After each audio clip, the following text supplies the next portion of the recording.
दा फैफिनबाय लंथं जुगा फैफिनबाय लंथं जुगा फैफिनबाय लंथं मदार्न जुग होननानै बर' बिमाफ्रा दख'ना बोखो बोखो मोसाबाय ससियेल मिडियायाव नंगौना नङा दे बेसोर लासिंसिं बाथ्रा जाय बिमाया 7 बोसोर बैसोनि फिसा हिनजाव दङ जाय बिमाया 5 बोसोर बैसोनि फिसा हौवा दङ जाय गथ'नो गुन गोनां सोलोंथाइ होनांगौ दङ जाय फिसा हिनजावनो गियान होनांगौनि बोथोर मोनफैबाय बे बिमाया गावसो दख'ना बोखो बोखो ससियेल मिडियायाव मोसाबाय बेफोर गथ'फ्रा बोरै मोजां जागोन बे बिमानि फिसाया बोरै मोजां जागोन जोंनि समाजा बहा गोग्गो जागोन जोंनि गथ'फ्रा बहा गुन गोनां सोलोंथाइ मोनगोन नोंगोना दे रायजो राजा नोंथांमोन दा आं दहायनो बुंखादों आंनाव गाज्रि गाज्रियासो थाजोब्बाय होनना ताइ गाज्रिखौ बुंदों आङो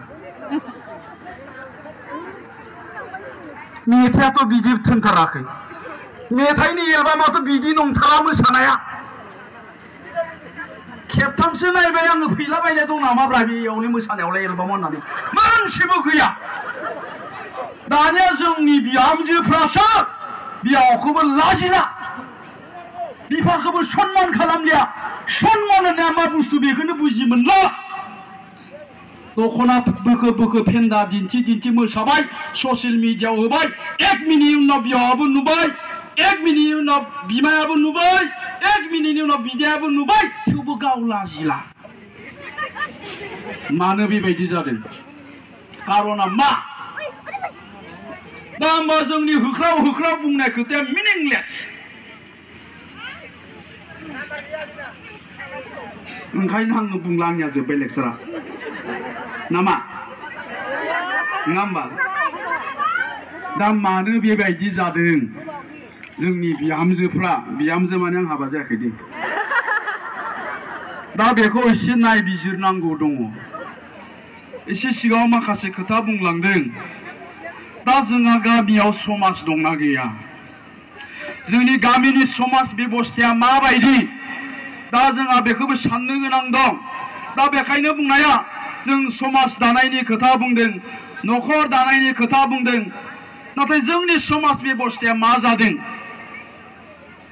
जोंनि गामियाव समाज बेबस्थाया मा जालांखो दा बेफोरखौ नोजोर होनांगोन कारन जोंनि गामियाव बे सासेल' आइजो गैया सासेल' बिहामजो गैया बेहाल' गथ' गथाय गैया गामिनि गंफ्रोमबो न'खराव गथ' गथाय दङ जायफ्रा जोंनि भबिष्यत जों गेरेमसा हारि दानो नागिरदों बे गथ'फोरखौ थांखिनानै जोंनि फिसाफोरखौ थांखिनानै जायफ्रा दिनै लेखा फरायबाय दं क्लास 5आव फरायदों 6आव फरायबाय दं 7 8 9 10 11 12आव फरायबाय दं बैसोरखौनो थांखिनानै जोङो जातिखौ गेरेमसा दानो नागिरदों मानोना जोंनि बे लाइमोनफ्रा जोंनि बे फिसाफ्रा जि जानो गोसो बेखौनो जानो हायो बिसोरखौ जों जि खालामनो गोसो बेखौनो खालामनो हायो बे लाइमोनफ्रा बे जोंनि फिसाफ्रा साफा साफा जातिनि दैदेनगिरि जानांगोन जातिनि साफा साफा गेदेर थुनलाइगिरि जानांगोन बिसोरनो डक्टर जानांगोन बिसोरनो इन्जिनियार जानांगोन master professor scientist SS IAS officer जानांगोन मानोना बिसोरनो जानो हायो बिसोरनि अनगायै रावबो जानो हाया आरो जोंनि फिसाफोरनियाव बे टेलेन्टआ थै रोदा रोदा हाबनानै दङ दा बिसोरनाव बे टेलेन्टआ दङब्ला बिसोरनि गोरबो सिङाव हाबनानै थानाय टेलेन्टखौ जों बायजोआव दिहुनना लाबोनांगोन दा बायजोआव दिहुनना लाबोनो गोनांब्ला बिमाया फिसाजोनि सिगाङाव बिमाया फिसानि सिगाङाव दख'ना फैखो फैखो मोसाबा बै फिसानिफ्राय मा टेलेन्ट ओंखारबोगोन डक्टर जानाय टेलेन्ट ओंखारबोगोन नामा मा टेलेन्टआ ओंखारबोगोन होनबा जोंहा बिमा बिफाया दायित्व दंना गैया जोंनि गामिनि समाज बेबस्थायाव दायित्व दंना गैया बेफोरखौ नोजोर होनो थाखाय नङा होमबा दा आङो बुंबाय बेवहाय थानाय साफ्रोमबो बिमानि फिसाया बेवहाय थानाय साफ्रोमबो बिफानि फिसाफ्रा जि जानो गोसो बेखौनो जानो हायो दा बिसोरनि गोरबो सिङाव हाबनानै थानाय टेलेन्टखौ जों बायजोआव दिहुनना लाबोनांगोन आरो बेबायदि जानो गोनांब्ला जोंनि बिमा बिफानाव नाम्बार 1 गावसिनावनो सेल्फ कन्फिडेन्स आत्मबिश्वासा थानांगोन जे आंनि फिसाया मास्टार जानो हायो, आंनि फिसाया डक्टर जानो हायो, आंनि फिसाया इन्जिनियार जानो हायो, आंनि फिसाया मेट्रिकआव 95% लाखिनो हायो। बे सेल्फ कन्फिडेन्स आत्मबिश्वासा जोंनि बिमा बिफानाव थानांगोन आरो जोंनि बिमा बिफानाव सिमां थानांगोन। दहाय बुंदों जोंनि गाहाय आलासि बिथाङा अमानो थेमाबो नायनानै होयो, अमानो टाइमलि आदार होयो, नंगौना? फुङावबो होनांगौ, सानसुआवबो होनांगौ, बिलिफाङावबो होनांगौ। अमाया गन्द्रानिफ्राय जै गबाय अमाखौ नागिरथिङो बिमाया, बिमाया नङा बे मानसि बिमाया,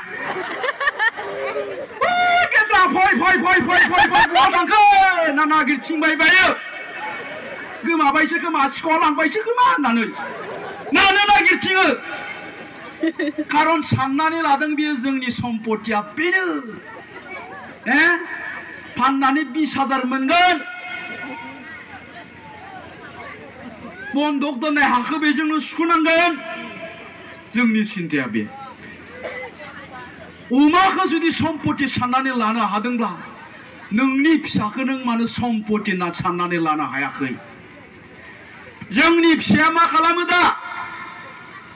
हरनि 12टा बाजियाव धिरबिलाव गोसोथोनायखौ लानानै बार्थडे खालामहैयो, बार्थडे।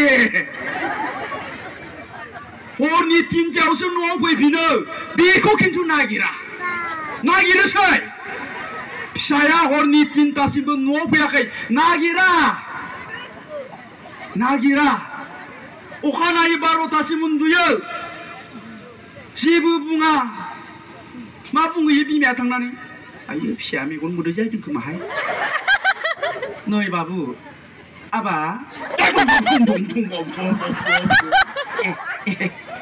आबा दे जिखौ फैनानै फैलायबावबायसो। बे फिसायालाय बोरै डक्टर जानो? बे फिसायालाय मेट्रिकआव माबोरै 95% लाखिनो? बे फिसायानो ड्राग्स एडिक्टेड जादों। जों बुंबाय थायो ड्राग्स एडिक्टेड जाबाय, गथ'आ ड्राग्स एडिक्टेड जाबाय, जौ फाग्ला जाबाय। जौ फाग्ला जाया मा जानो बेलाय? ड्राग्स एडिक्टेड जाया जानो मा जानो बेलाय? देनाय जाय गथ'आ 3टा बाजियाव हाबफैयो मोनानि हराव, बिमा बिफाया जेबो बुङा, नोङो नाङा देनाय माबा उन्दुनायखौना आबा सिखारदो बुंनांगौमोन। बिफाया सिखारा बबाव थाहैबाय थायो नों 3टा बाजियाव गथा गोदाय बान्थ'गोन बे होनना बुंनाय। सोर फिसा बियो? नोङो नाङा देनाय। दा गतिके जोंनि फिसाफ्रा बिदिजों बहा मोजां जानो? आइफोर आफाफोर, जोंनि न'खरनि सम्पति बिसोरो, बे फिसाफ्रा, बेयाव थानाय सेंग्राफ्रा, बेयाव थानाय सिख्लाफ्रा, बिसोरनो जोंनि न'खरनि भबिष्यत